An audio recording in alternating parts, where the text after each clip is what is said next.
Hi friends, welcome to our channel. Video ending వరకు చూడండి, చాలా విషయాలు తెలుసుకుంటారు. ఇవాళ మనం ఒక కలర్ఫుల్ సిటీ గురించి తెలుసుకుందాం. Let's start.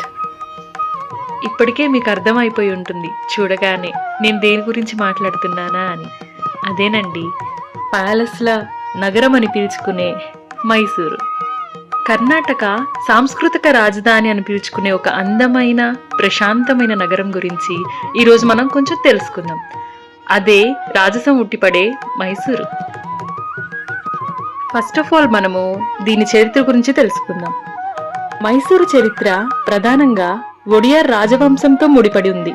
దాదాపు 600 ఇయర్స్తో పాటు ఈ ప్రాంతాన్ని పాలించిన ఒడియార్ రాజులు కళలకు, సంగీతానికి మరియు సంస్కృతికి పెద్దపీట వేశారు.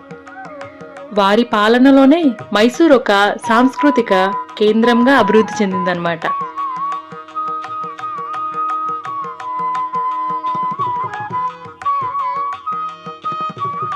ఎన్నో సంవత్సరాల నుంచి ప్రధానంగా జరుపుకునే ఒక గొప్ప పండుగ దసరా.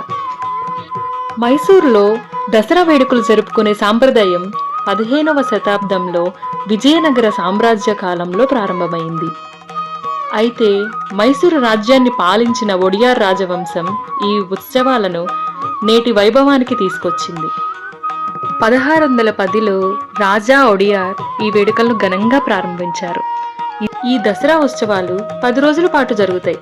అందులో మొదటి 9 రాత్రులను నవరాత్రులుగా జరుపుకుంటారు. ఈ పండుగ రోజుల్లో ప్రతిరోజు సాయంత్రం మైసూర్ ప్యాలెస్ను దాదాపు 1,00,000 విద్యుత్ దీపాలతో అద్భుతంగా అలంకరిస్తారు. దేశ విదేశాల నుంచి ఈ దసరా పండుగను చూడడానికే వస్తారన్నమాట. ఇక్కడ ప్రధానంగా ఒకటి జరుగుతుంది, అదే జంబూ సవారీ అంటారు. అదేనండి, ఏనుగుల ఊరేగింపు. ఇది మైసూరు దసరాకే ప్రధాన ఆకర్షణ. మైసూర్ ప్యాలెస్ నుండి ప్రారంభమయ్యే ఈ ఊరేగింపు నగరం యొక్క ప్రధాన వీధుల గుండా సాగుతుంది. ఇందులో ప్రధాన ఆకర్షణగా అలంకరింపబడిన ఒక ఏనుగుపై సుమారు 770 కిలోల కంటే ఎక్కువ బరువున్న బంగారు అంబారి, అదేనండి పల్లకి.